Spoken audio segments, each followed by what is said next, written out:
Assalamualaikum warahmatullahi wabarakatuh.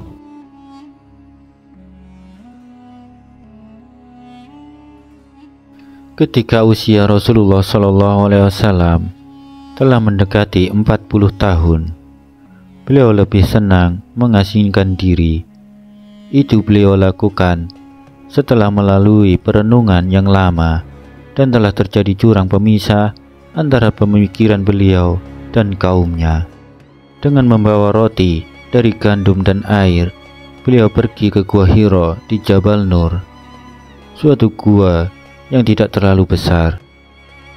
Keluarga beliau kadang-kadang menyertai ke sana. Selama bulan Ramadan, beliau berada di gua ini dan tidak lupa memberikan makanan kepada setiap orang miskin yang juga datang ke sana.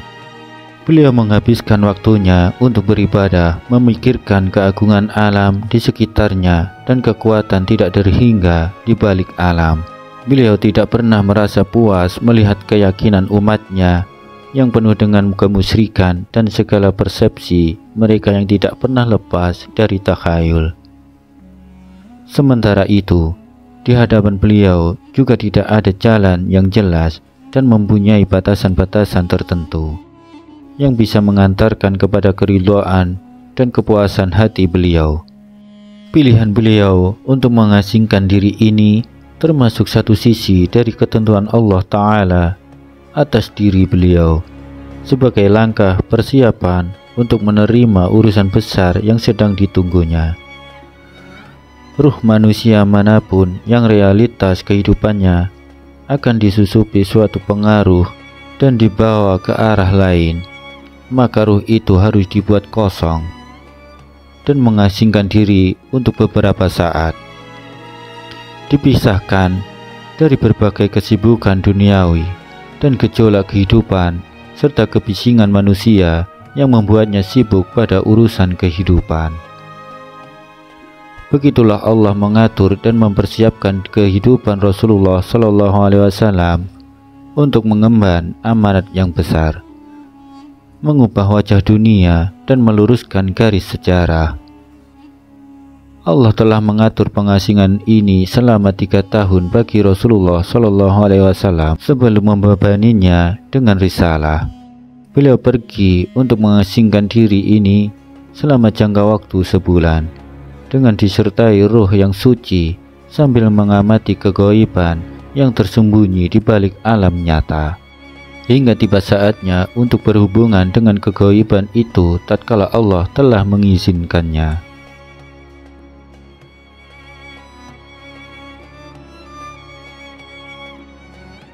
Kala usia Rasulullah SAW genap 40 tahun, yang merupakan awal usia kematangan, dan ada riwayat yang menyatakan bahwa pada usia inilah para Rasul diutus. Tanda-tanda nubuah atau kenabian sudah tampak dan mengemuka. Di antaranya adanya sebuah batu di Mekah yang mengucapkan salam kepada beliau. Terjadinya ru'ya shodiqah atau mimpi yang benar yang datang berupa fajar subuh yang menyingsing. Hal ini berlangsung hingga 6 bulan. Masa kenabian berlangsung selama 23 tahun, dan ru'ya shodiqah ini merupakan bagian dari 46 tanda kenabian. Ketika memasuki tahun ketiga dari pengasingan dirinya di Gua Hira, tepatnya di bulan Ramadan, Allah menghendaki rahmatnya dilimpahkan kepada penduduk bumi dengan memberikan kemuliaan kepada beliau berupa pengangkatan sebagai nabi dan menurunkan Jibril kepadanya dengan membawa beberapa ayat Al-Quran. Aisyah menuturkan kisahnya kepada kita mengenai peristiwa yang merupakan permulaan nubuah tersebut dan yang mulai membuka tabir-tabir gelapnya kekufuran dan kesesatan, sehingga dapat mengubah alur kehidupan dan meluruskan garis sejarah. Aisyah radhiyallahu anha berkata, wahyu yang mula pertama dialami oleh Rasulullah SAW adalah berupa ru'ya shodiqah, mimpi yang benar. Dalam tidur dan mimpi itu hanya berbentuk fajar subuh yang menyingsing. Kemudian beliau lebih menyenangi penyendirian dan melakukannya di Gua Hira. Beribadah di dalamnya beberapa malam sebelum dia kembali ke rumah keluarganya. Dalam melakukan itu, beliau mengambil bekal kemudian kembali ke Khadijah mengambil perbekalan yang sama hingga datang kebenaran kepadanya, yaitu saat beliau berada di Gua Hira tersebut. Seorang malaikat datang menghampiri sembari berkata, "Bacalah." Rasulullah SAW menjawab, "Aku tidak bisa membaca." Beliau menuturkan, kemudian dia memegang dan merengkuhku hingga aku kehabisan tenaga. Lalu setelah itu melepaskanku sembari berkata, "Bacalah." Aku tetap menjawab, "Aku tidak bisa membaca." Dia memegangku dan merangkulku hingga aku merasa sesak, kemudian melepaskanku, seraya berkata lagi, "Bacalah." Aku menjawab, "Aku tidak bisa membaca." Dia memegangiku dan merangkulku hingga ketiga kalinya, hingga aku merasa sesak, kemudian melepaskanku, lalu berkata, "Iqra bismi rabbikal ladzi khalaq, khalaqal insana min 'alaq, Iqra wa rabbukal akram." Bacalah dengan menyebut nama Rabbmu yang menciptakan. Dia telah menciptakan manusia dari segumpal darah. Bacalah, dan Rabbmu lah yang paling pemurah. Surat Al-Alaq ayat 1-3. Rasulullah SAW pulang dengan merekam bacaan tersebut dalam kondisi hati yang bergetar dan menemui Khadijah binti Khuwailid sembari berucap, "Selimutilah aku, selimutilah aku." Maka beliau diselimuti hingga badan beliau tidak lagi menggigil layaknya terkena demam. "Apa yang terjadi padaku?" Beliau berkata kepada Khadijah. Beliau memberitahukan apa yang baru saja terjadi. Beliau bersabda, "Aku khawatir terhadap keadaan diriku sendiri." Khadijah berkata, "Tidak, demi Allah, Allah tidak akan menghinakanmu selamanya, karena engkau suka menyambung tali persaudaraan, membantu meringankan beban orang lain, memberi makan orang yang miskin, menjamu tamu, dan menolong orang yang menegakkan kebenaran." Selanjutnya, Khadijah binti Khuwailid membawa beliau pergi menemui Waraqah bin Naufal bin Asad bin Abdul Uzza, anak paman Khadijah. Waraqah adalah seorang Nasrani semasa jahiliyah. Dia menulis buku dalam bahasa Ibrani dan juga menulis Injil dalam bahasa Ibrani seperti yang dikehendaki Allah. Dia sudah tua dan buta. Khadijah binti Khuwailid berkata kepada Waraqah, "Wahai putra pamanku, dengarkanlah kisah dari anak saudaramu." Waraqah berkata kepada beliau, "Apa yang pernah engkau lihat, wahai putra saudaraku?" Rasulullah SAW mengabarkan apa saja yang pernah dilihatnya. Akhirnya Waraqah berkata, "Ini adalah namus yang diturunkan Allah kepada Musa.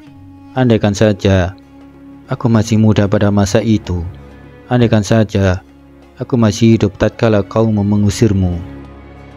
Rasulullah SAW bertanya, "Benarkah mereka akan mengusirku?" "Benar, tidak seorang pun yang membawa seperti yang engkau bawa, melainkan akan dimusuhi. Andaikan aku masih hidup pada masamu nanti, tentu aku akan membantumu dengan sungguh-sungguh."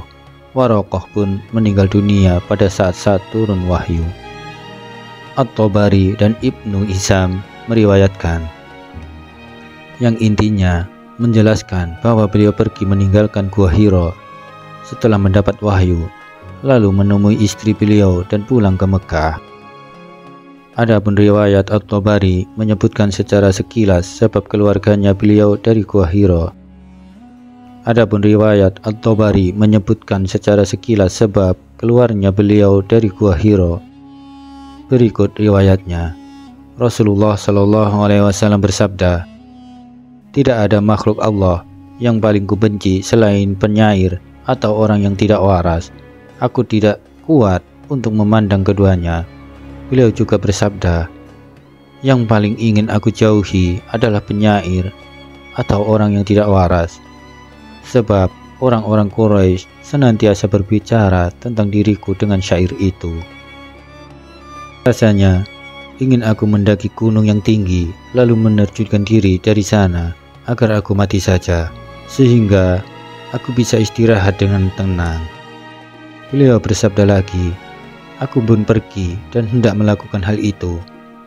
Namun di tengah gunung tiba-tiba aku mendengar suara yang datangnya dari langit. Wahai Muhammad, engkau adalah Rasul Allah dan aku Jibril. Aku mendongakkan kepala ke arah langit, yang ternyata di sana ada Jibril dalam rupa seorang laki-laki dengan wajah yang berseri. Kedua telapak kakinya menginjak ufuk di langit, seraya berkata, wahai Muhammad, engkau adalah Rasul Allah dan aku Jibril. Aku berdiam diri sambil memandangnya, bingung apa yang hendak aku kerjakan, tidak berani melangkah maju atau mundur. Aku memalingkan wajah dari arah yang ditempati Jibril di ufuk langit.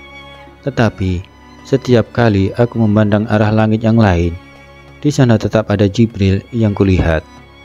Aku tetap diam, tidak selangkah kaki pun maju ke depan atau surut ke belakang. Hingga akhirnya Khadijah binti Khuwailid mengirim beberapa orang untuk mencariku. Bahkan mereka sampai ke Mekah dan kembali lagi menemui Khadijah tanpa hasil. Padahal aku tetap berdiri seperti semula di tempatku berdiri.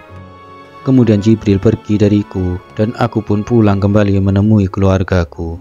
Sesampainya di rumah, aku langsung duduk di atas paha Khadijah sambil bersandar kepadanya. Khadijah berkata, wahai Abul Qasim, kemana saja engkau tadi? Demi Allah, aku telah mengirim beberapa orang untuk mencarimu hingga mereka sampai ke Mekah, namun kembali lagi tanpa hasil. Kemudian aku memberitahukan apa yang telah aku lihat. Dia berkata, bergembiralah, wahai anak pamanku, dan teguhkanlah hatimu. Demi diri Khadijah yang ada di tangannya, aku benar-benar sangat berharap engkau menjadi nabi umat ini. Setelah itu Khadijah beranjak pergi untuk menemui Waraqah dan mengabarkan kepadanya. Waraqah berkata, Maha suci, demi diri Waraqah yang ada di tangannya, namus yang besar yang pernah datang kepada Musa, ini telah datang kepadanya. Dia adalah benar-benar nabi umat ini. Katakanlah kepadanya agar dia berteguh hati. Khadijah pulang lalu mengabarkan apa yang dikatakan Waraqah kepadanya. Tatkala Rasulullah SAW meninggalkan istrinya dan pergi ke Mekah, beliau bertemu Waraqah. Setelah mendengar penuturan langsung dari beliau, Waraqah berkata, demi diriku yang ada di tangannya, engkau adalah benar-benar nabi umat ini.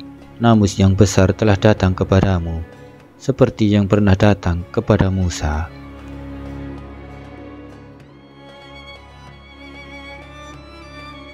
Mengenai hal ini, sebagaimana diriwayatkan oleh Ibnu Sa'ad dari Ibnu Abbas, yang intinya menyatakan bahwa masa terputusnya wahyu berlangsung selama beberapa hari. Pendapat inilah yang lebih kuat, bahkan setelah melalui penelitian dari segala aspeknya secara terfokus harus menjadi acuan. Ada riwayat yang berkembang bahwa hal itu berlangsung selama 3 tahun atau 2,5 tahun tidaklah sahih sama sekali. Namun di sini bukan pada tempatnya untuk membantah hal itu secara detail. Pada masa-masa terputusnya wahyu itu, Rasulullah SAW hanya diam dalam keadaan termenung sedih. Kegelisahan melingkupi diri beliau. Dalam kitab At-Tabari, Imam Al-Bukhari meriwayatkan naskah sebagai berikut. Menurut berita yang sampai kepada kami, wahyu berhenti turun hingga membuat Nabi SAW sedih dan berkali-kali berlari ke gunung dan ingin menjatuhkan diri dari jurang. Namun setiap beliau mencapai puncak gunung untuk menyelamatkan dirinya, malaikat Jibril menampakkan wujudnya sembari berkata, wahai Muhammad, sesungguhnya engkau benar-benar utusan Allah. Motivasi ini dapat menenangkan dan memantapkan kembali jiwa beliau. Lalu pulanglah beliau ke rumah. Namun ketika wahyu tidak kunjung turun, beliau pun mengulangi tindakan sebagaimana sebelumnya. Dan ketika dia mencapai puncak gunung, malaikat Jibril menampakkan wujudnya dan berkata kepadanya seperti sebelumnya.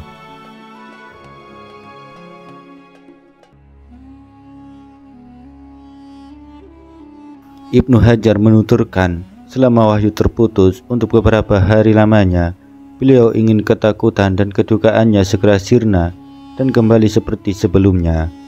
Tatkala bayang-bayang kebingungan mulai surut dan beliau kembali menunggu-nunggu turunnya wahyu, Allah memuliakan beliau dengan wahyu untuk kedua kalinya. Imam Al-Bukhari meriwayatkan dari Jabir bin Abdullah radhiyallahu anhu bahwa dia pernah mendengar Rasulullah SAW menuturkan masa turunnya wahyu. Beliau bersabda, "Tatkala aku sedang berjalan, tiba-tiba aku mendengar sebuah suara yang berasal dari langit. Aku mendongakkan pandangan ke arah langit. Ternyata di sana ada malaikat yang mendatangiku di Gua Hira, sedang duduk di sebuah kursi menggantung di antara langit dan bumi. Aku mendekatinya hingga tiba-tiba aku terjerembab ke atas tanah. Kemudian aku menemui keluargaku dan kukatakan, selimutilah aku, selimutilah aku." Lalu Allah Ta'ala menurunkan surat Al-Mudaththir ayat 1-5. Setelah turunnya ayat di atas, maka wahyu datang secara berturut-turut. Cukup sekian yang dapat kami sampaikan. Ada kurang lebihnya kami mohon maaf yang sebesar-besarnya. Dan akhirnya, wassalamualaikum warahmatullahi wabarakatuh.